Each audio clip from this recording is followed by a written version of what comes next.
নমস্কার, দেখছেন কলকাতা টিভি। আমি সুচন্দ্রিমা। শুরু করছি সংবাদ সারাদিন। আসছে বিস্তারিত খবরে।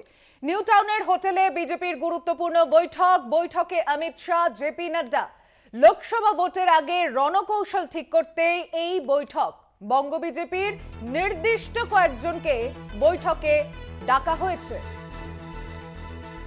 আসন্ন লোকসভা নির্বাচনের আগে শহরে অমিত শাহ, জেপি নাড্ডা। নিউ টাউনের হোটেলে বিশেষ বৈঠক, যেখানে বঙ্গ বিজেপির নির্দিষ্ট কয়েকজনকে ডাকা হয়েছে। বিজেপির চাণক্যের বিশেষ এই বৈঠকে ডাক পেলেন বঙ্গ বিজেপির নির্দিষ্ট কয়েকজন। কথা বলবো, টেলিফোনে রয়েছেন প্রতিনিধি দেবাশিস সেনগুপ্ত। দেবাশিস, দেখো, এই মুহূর্তে যতদূর খবর যে বঙ্গ বিজেপির সঙ্গে বঙ্গ বিজেপি কোর কমিটি করে দেওয়া আছে, কোর কমিটির সঙ্গে বৈঠক করছেন বিজেপি কেন্দ্রীয় কমিটির সদস্য সেক্ষেত্রে অমিত শাহজি এবং রয়েছেন জেপি নাড্ডা। তারা বৈঠক করছেন মূলত কোর কমিটির এই বৈঠকে যারা এখনো পর্যন্ত আছে, যারা একমাত্র মিঠুন চক্রবর্তী বাদে বাকি সকলেই আছে। মিঠুন চক্রবর্তী এই মুহূর্তে কর্মসূত্রে রয়েছেন বিদেশে। এই কোর কমিটিতে রয়েছেন সুকান্ত মজুমদার, রয়েছেন শুভেন্দু অধিকারী, দিলীপ ঘোষ, রাহুল সিনহা, সুভাষ সরকার, নিশীথ প্রামাণিক, শান্তনু ঠাকুর, জন বার্লা, স্বপন দাশগুপ্ত, অনির্বাণ গাঙ্গুলি, দেবশ্রী চৌধুরী, মনোজ টিগ্গা, অমিতাভ চক্রবর্তী, সতীশ দান্ত, লকেট চ্যাটার্জি, জ্যোতির্ময় সিং মাহাতো, দীপক বর্মন, অগ্নিমিত্রা পল, জগন্নাথ চট্টোপাধ্যায় ছাড়াও স্পেশাল ইনভাইট হিসেবে রয়েছেন মঙ্গল পান্ডে, সুনীল বানসাল, অমিত মালবা, আশা লারকা। এবং যত এতদিন ধরে যা খবর পাওয়া যাচ্ছে যে ইতিমধ্যেই আলিপুরদুয়ার অঞ্চলে বিজেপির কিন্তু সংগঠন শক্তি হয়তো ভালো নয় এই মুহূর্তে, সেখানে কিন্তু দলের মধ্যে প্রচন্ড দ্বন্দ্ব রয়েছে এবং সেই জায়গায় ঠিক আলিপুরদুয়ার নিয়ে কিন্তু রিপোর্ট পেশ করা হতে পারে। এবং বেশ কিছু ক্ষেত্রে বেশ কিছু বিধায়কদের কাজের পারফরমেন্সের উপর তাদের কিন্তু এই লোকসভা নির্বাচনে টিকিট দেওয়া হতে পারে। এর পাশাপাশি বেশ কয়েকটি জায়গা থেকে রিপোর্ট দেওয়া হচ্ছে এবং সেক্ষেত্রে বেশ কয়েকজন সাংসদ তারা কিন্তু তাদের আসন নিয়ে তারা কিন্তু সেখানে পাবেন না, এমন এই বিষয়টা আলোচনা হয়। যদিও পুরো বিষয়টাই কিন্তু এই মুহূর্তে প্রাথমিক আলোচনা রয়েছে এবং ইতিমধ্যেই অমিত শাহজি একটি কোর কমিটি প্রণয়নের একটি কোর কমিটি গঠন করে দেবেন, এমনটাই কিন্তু বিজেপি সূত্রে জানা যাচ্ছে। অর্থাৎ বলা যেতে পারে এই বৈঠক কিন্তু যথেষ্ট গুরুত্বপূর্ণ। এরপরেও তিনি আসবেন ন্যাশনাল লাইব্রেরিতে, এখানে সোশ্যাল মিডিয়ার যে টিম আছে তাদের সঙ্গে কথা বলবে। আগামী দিনে কি রণকৌশল হবে, প্রচারের কি মুখ হবে তা নিয়ে আলোচনায় যেমন করবেন, তাদেরকে যেমন উদ্বুদ্ধ করবেন। পাশাপাশি যে টার্গেট বেঁধে দেওয়া আছে 35টি আসন, সেই 35টি আসন কিভাবে পাওয়া যেতে পারে সে দিশও কিন্তু দেখাবেন এই ন্যাশনাল লাইব্রেরিতে, অর্থাৎ জাতীয় গ্রন্থাগারে যে বৈঠক সোশ্যাল মিডিয়ার টিমের সঙ্গে।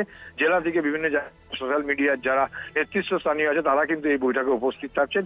এরপরে তিনি ফিরে যাবেন, গিয়ে আবারও বৈঠক করবেন এবং পরের বৈঠকে যেটা যতদূর জানা যাচ্ছে বঙ্গ বিজেপি যে গোষ্ঠী দ্বন্দ্ব রয়েছে, অর্থাৎ দুটি শিবির সরাসরি তৈরি হয়ে গেছে। একদিকে যেমন এদিকে সুকান্ত এখন প্রাধান্য পাচ্ছে সুকান্ত মজুমদার, শুভেন্দু অধিকারীদের যে গোষ্ঠী, পাশাপাশি একদম কোণঠাসা করে দেওয়া হয়েছে দিলীপ ঘোষ এবং রাহুল সিনহাদের। তাদেরকে নিয়ে তাদের মধ্যে এই যে বিভেদ, সেই বিভেদটাকে যদি দূর করতে না পারে তাহলে আগামী দিনে যে 18টি আসন রাজ্যে রয়েছে সেটিকেও ধরে রাখা যে সম্ভব নয়। এটা বিজেপির কেন্দ্রীয় নেতৃত্ব তারাও ভালো করে জানে এবং সেই জায়গায় দাঁড়িয়ে তাদের নিয়ে বৈঠক করবেন এবং সেই বৈঠকের রণকৌশল যাতে এই বিভেদ গুলিয়ে পুরনো দ্বন্দ্ব গুলিয়ে যাতে একসঙ্গে কাজ করতে পারে সেদিকেও কিন্তু বার্তা দেবেন, এমনটাই কিন্তু মনে করছে বিজেপির যারা শীর্ষস্থানীয় নেতৃত্ব তারা কিন্তু মনে করছে বঙ্গ বিজেপির নেতৃত্ব। অর্থাৎ সব দিয়ে এই গুরুত্ব দফায় বৈঠক করছেন জেপি নাড্ডা এবং পাশাপাশি সেখানে অমিত শাহজি। এবং তাদের একটা বিষয় কিন্তু তাদের মাথা রীতিমতো যেহেতু এই মুহূর্তে ইন্ডিয়া জোট হয়েছে এবং সেই ইন্ডিয়া জোটে যদি রাজ্যে অর্থাৎ পশ্চিমবাংলায় যদি জোট সার্থক হয় তাহলে সেক্ষেত্রে কিন্তু বড় চিন্তার ভাঁজ পড়বে। কারণ জোটের বেশ কিছু ক্ষেত্রে জোটের অঙ্ক যদি এক জায়গায় হয় তাহলে কিন্তু বিজেপির এই 18টি আসন ধরে রাখতে পারবে কিনা সে নিয়েও সন্দিহান রয়েছে বিজেপির নেতৃত্ব। অর্থাৎ সব মিলিয়ে এই দফায় বৈঠক এবং নতুন পুরনোর দ্বন্দ্ব মেটানোর এটাই হচ্ছে লক্ষ্য। এবং পাশাপাশি আগামী দিনে রণকৌশল কোন বিষয়গুলোকে এগিয়ে রাখবে, কোনগুলো প্রচারে জোর দেবে তা নিয়েও কিন্তু আলোচনা হতে পারে সোশ্যাল মিডিয়ার টিমে।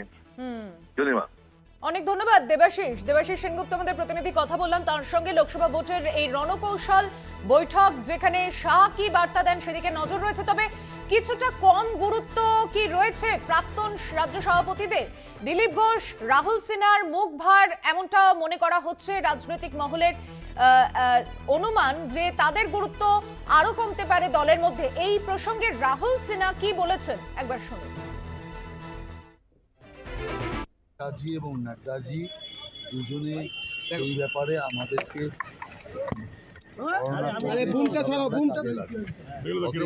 মিটিং অত্যন্ত গুরুত্বপূর্ণ, যাতে আগামী 24-এর লোকসভা নির্বাচনের পুরো রণনীতি তৈরি। রাহুল দা, এই মিটিং এ খুব সীমিত লোকজনকে ডাকা হলো এবং দুজন প্রাক্তন সভাপতিকেও, মানে এত সীমিত কেন? খুব গোপন কোন স্ট্র্যাটেজি? নিশ্চয়ই কেন্দ্রীয় পার্টির যারা নেতৃত্ব আছে তাদের কোনো বিশেষ যোজনা আছে। আর এর আগেও আমরা দিল্লিতে যখন গতবারও মিটিং করেছি তখন ছোট আকারেই মিটিং হতো, সেই ছোট আকারেই এখানে মিটিং হচ্ছে। অতএব আমি মনে করি যে এই মিটিংয়ের পরে আগামী পশ্চিমবাংলার যে রণনীতি, সে আন্দোলন হোক কিংবা সংগঠন হোক কিংবা ইলেকশন রণনীতি হোক, সমস্ত ব্যাপারে যা অমিত শাহজি এবং নাড্ডাজি নির্দেশ দেবে সেটা আমরা পালন করব এবং 35-এ 35 করেই ছাড়ব।